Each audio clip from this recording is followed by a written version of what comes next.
Bismillahirrahmanirrahim. Assalamualaikum warahmatullahi wabarakatuh. Segala sesuatu yang ada di bumi adalah milik Allah Subhanahu wa Ta'ala. Bahkan, fenomena-fenomena alam yang terjadi tertulis dalam Al-Quran. Kerusakan yang terjadi di bumi, baik daratan maupun lautan, terjadi bukan tanpa ada sebab, melainkan karena perbuatan manusia itu sendiri.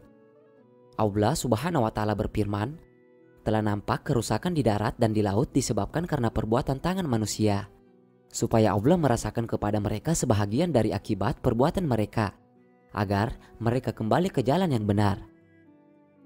Ada beberapa fenomena alam yang terjadi di bumi tercantum di dalam kitab suci Al-Quran. Simak penjelasannya berikut ini. Pertama, pertemuan dua air laut yang tidak menyatu. Pernahkah kalian mengetahui hal ini? Rupanya di dalam Al-Quran telah dijelaskan bahwa ada dua laut yang saling bertemu, namun diantaranya memiliki batasan. Ini terjadi di selatan Gibraltar yang menghubungkan lautan Mediterania dan Samudra Atlantik. Allah Subhanahu wa Ta'ala berfirman dalam Quran Surah Ar-Rahman ayat 19-22 yang artinya, Dia membiarkan dua lautan mengalir yang keduanya kemudian bertemu. Antara keduanya ada batas yang tidak dilampaui masing-masing. Maka nikmat Tuhan kamu yang manakah yang kamu dustakan? Dari keduanya keluar mutiara dan marjan. Kedua, api di dasar laut. Allah Subhanahu wa Ta'ala berfirman dalam Quran Surah At-Taurat ayat 6 yang artinya, dan laut yang di dalam tanahnya ada api. Ketiga, garis edar tata surya. Tata surya adalah bagian dari alam semesta yang sangat luas. Bumi yang kita pijaki adalah salah satu planet yang ada di dalam tata surya. Selain matahari, semua planet dan satelit dalam sistem gravitasi matahari bergerak sesuai garis edar yang telah ditetapkan.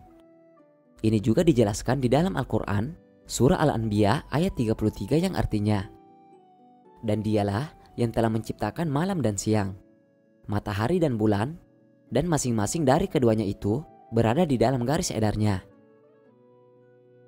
Yang keempat, sungai di dasar laut. Ini memang fenomena yang aneh. Tetapi fenomena ini pula sudah terdapat di dalam Al-Quran, Surah Al-Furqan ayat 53 yang artinya, dan dialah yang membiarkan dua laut yang mengalir atau berdampingan. Yang ini tawar lagi segar dan yang lain asin lagi pahit. Dan dia jadikan antara keduanya dinding dan batas yang menghalangi. Yang kelima, terbentuknya air hujan. Jauh sebelum mengenal adanya teori terbentuknya air hujan, di dalam Al-Quran sudah dijelaskan lebih dulu soal ini. Allah Subhanahu wa Ta'ala berfirman dalam Quran Surah Rum ayat 48-49 yang artinya, Allah dialah yang mengirim angin, lalu angin itu menggerakkan awan, dan Allah membentangkannya di langit menurut yang dikehendakinya dan menjadikannya bergumpal-gumpal. Lalu kamu lihat hujan keluar dari celah-celahnya. Maka apabila hujan itu turun mengenai hamba-hambanya yang dikehendakinya, tiba-tiba mereka menjadi gembira. Dan sesungguhnya sebelum hujan diturunkan kepada mereka, mereka benar-benar telah berputus asa.